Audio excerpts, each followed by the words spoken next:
Welcome to Crimson Guitars and welcome to a weekend workshop. It is a little bit different in here. I am currently in the main factory floor and it's actually freezing. I can see my breath. But what we are going to do is unbox, set up and use for the first time a new Jet 2244 Plus drum sander. This is basically a thicknessing sander that is used for thicknessing wood. Now, this is a machine that I've actually bought. The company Jet have not sent it to us. At the beginning of each of these videos, I need to say whether it's what our interest in is it. We're never biased, but well, you need to know. Anyway, so I've bought this machine, and because it is something that many luthiers use, this particular brand. We had an older one from SMS that is now gone. It used to be where I am currently standing. So anyway, let's get unboxing. It's quite heavy, must be said. Okay, this is the conveyor assembly box. I'm not sure which to open first, so woohoo! Daniel is going to be helping me today.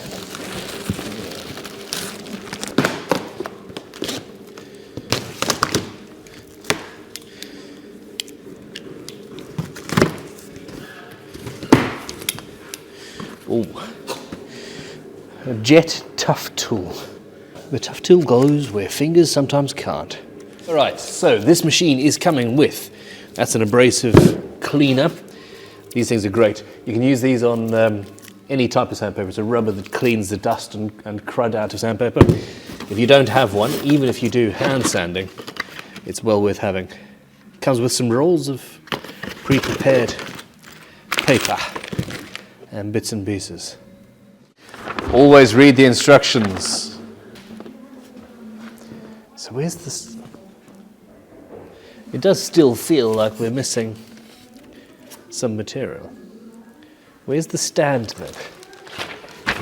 Apparently the stand is in there. Okay. Is there a stand in there? That doesn't look like a stand to me. That just looks like what it is. Maybe there's something else in that box. No, we have nothing. We have nothing. No. Okay, well, we haven't quite finished unloading this thing, so let's see. It must be in here. Essentially, I think we actually need to disassemble this box from around the machine.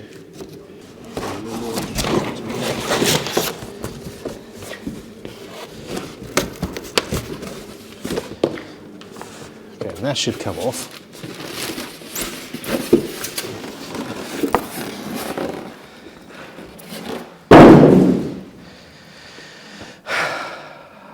Wow.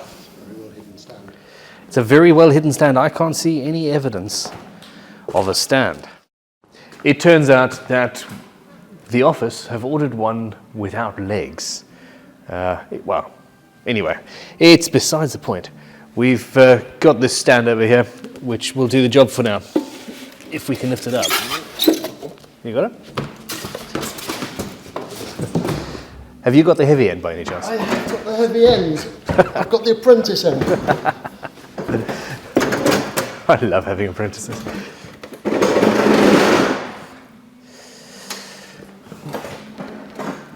Okay, that'll do. So Jet are known for good quality machines. Well, distributed by Axminster in the UK. And a lot of guitar builders have used this, or its little brother. And I'm quite excited about this, really. Anyway, assembly.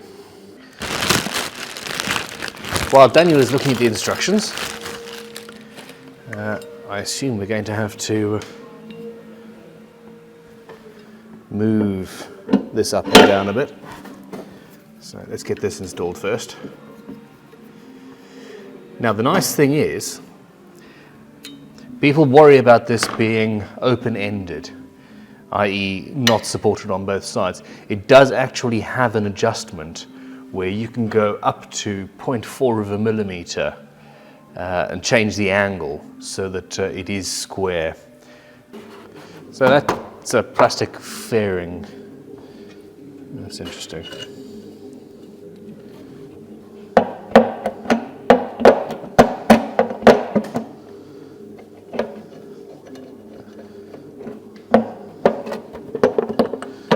Okay, that's a bit fiddly and clumsy, but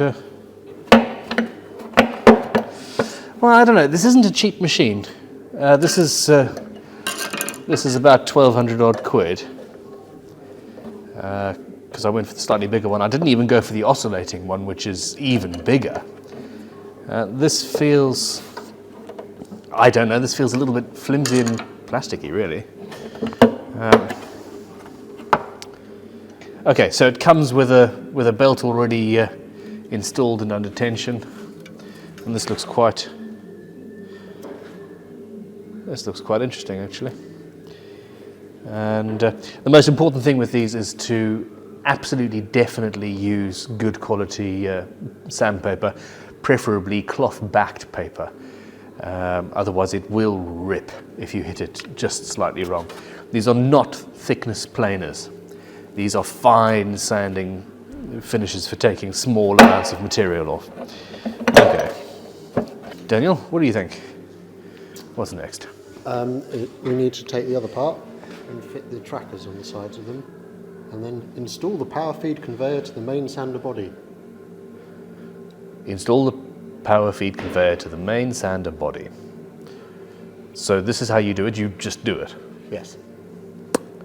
How does one join Twitter? And then One just joins Twitter. And then after you've done that, you connect the motor cord to the control box. Fair enough, so there's actually not that much involved. It does have one of those on either side.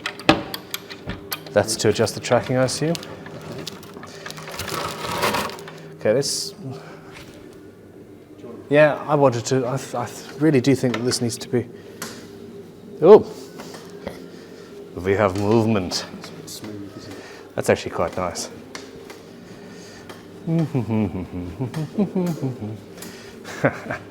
Okay, that's a bit better. Okay, we're good.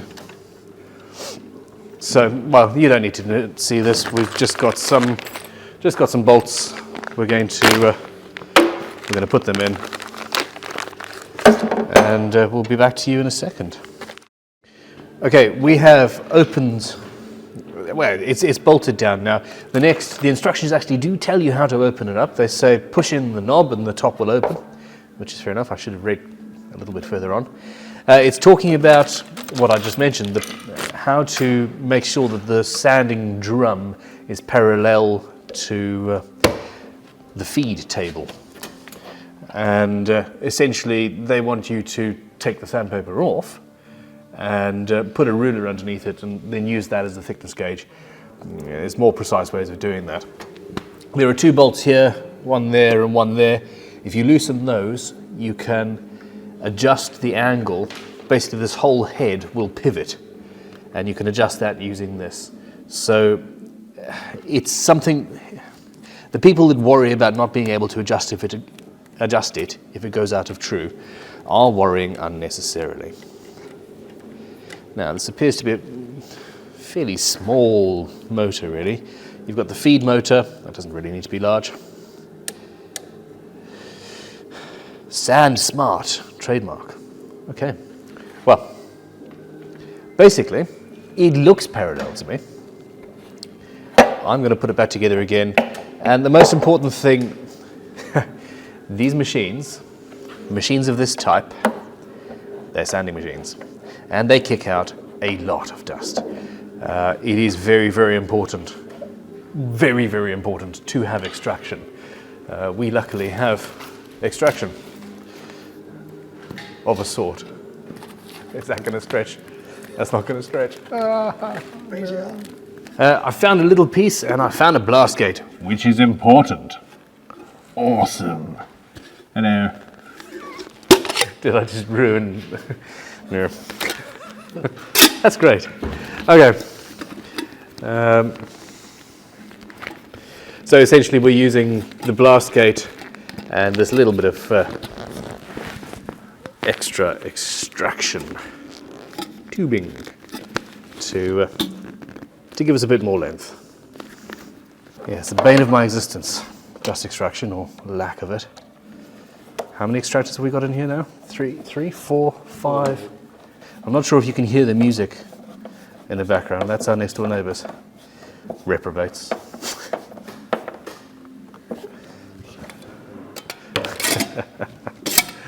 Okay, well there we go. Now, finally we can play. I really have been looking forward to this. So there's warnings on here. Don't put your fingers on... Don't put your fingers underneath where the sandpaper is. That is a fairly elementary warning, really. We have power.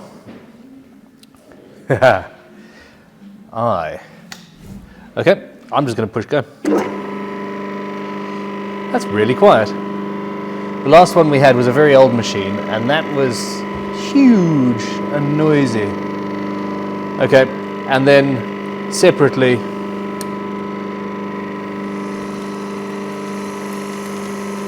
this tiny little motor is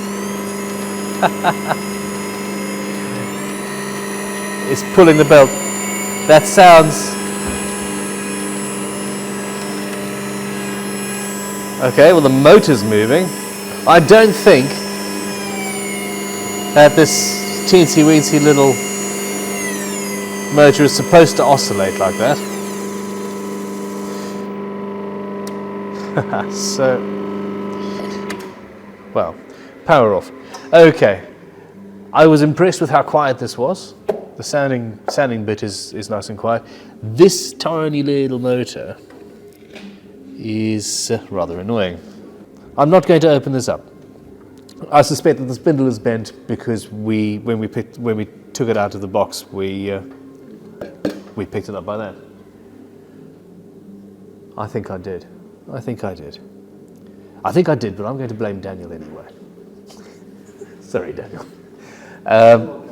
It's all on camera. We'll watch it back for incriminating evidence afterwards. Okay, it seems to be working. For the purposes of this video, I'm going to say that is shoddily flimsy, really. Maybe it mentions it somewhere in the instructions not to pick that up. Anyway, so I'm going to go back again, and I just want to check the tracking. It didn't seem to go anywhere. With the old machine that we had, it had a very thick rubber bed that pulled the work through, and that rubber had a join in it that was basically a tiny little mountain in the middle of your conveyor belt or feed belt, and that meant that at that point it pushed the wood up into the drum, and because we're talking about dealing with 1/10 of a millimeter or so, you'd end up with something that wasn't perfectly flat. This has conveniently stopped at the right place. It has a nice unobtrusive joint. That's basically, well, if anything, it's a slight dip there.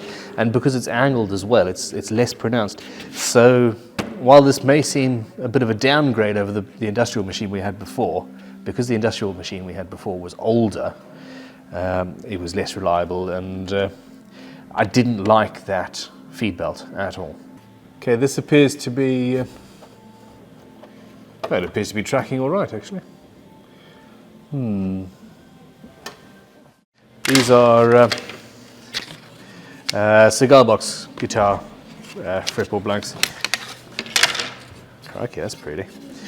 Okay, what I tend to do with this sort of machine is put the bit of wood in, lower it, that's the other way, and then just as it starts to catch and go back up again so I can pull it out and start. I'm going to get the extraction on because I'm not wearing a dust mask because I need to talk, but yeah, let's see how it goes.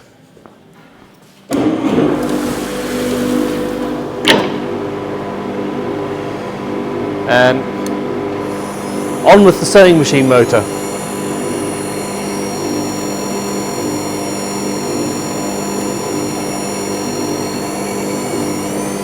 That's crazy.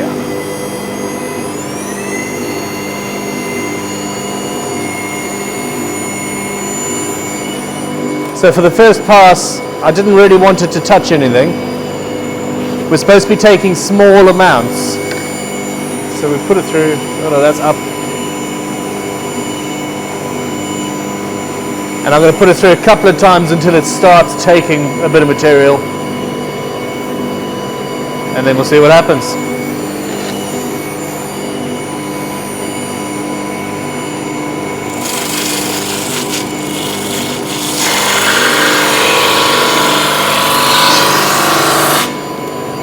Oh, there we go.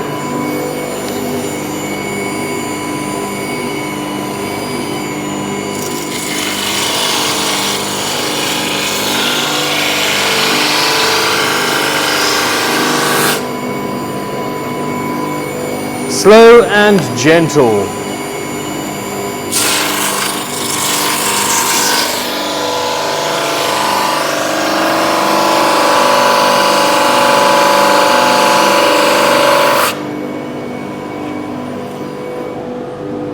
I need a switch for the extractor that's close to this machine. It's on the other side of the room.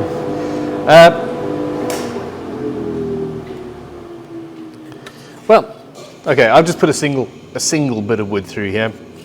There's minimal dust because I've got an extractor hooked up, so this sort of plastic fairing is actually doing the job very, very well. I've got no problem with that whatsoever, to be honest. Now, looks a bit thin and plasticky, and there are gaps around it, but it seems to be catching the dust, and that's its job, so yeah, I'm not going to complain.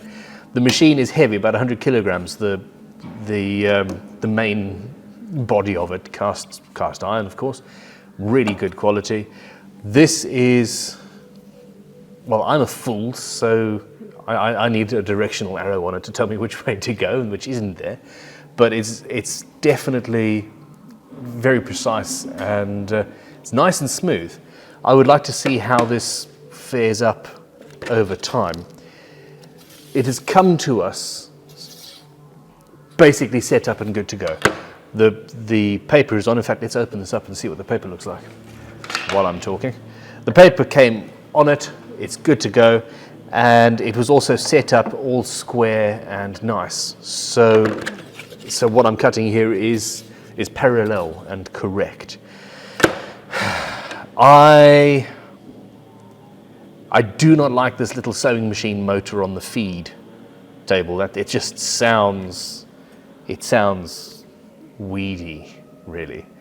This is a 1,200 odd pounds for a machine is a fairly substantial whack, to be honest. And I know that above these, if you're going for a commercial machine, you're talking between £5,000 and £10,000. So, you know, there's a huge difference. But I don't know, that motor just seems a bit cheap to me.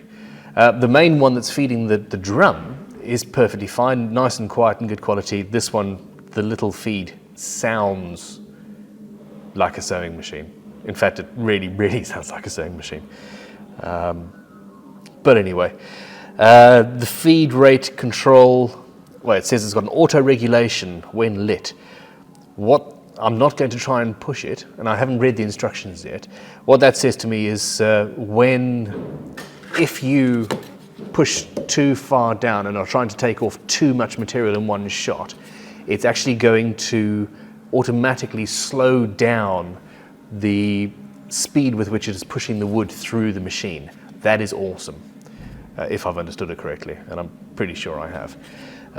One of the problems with these machines is if you do try and take too much off, you can shatter sandpaper. You can rip the sandpaper and blow out motors and things, really, if it's trying too hard.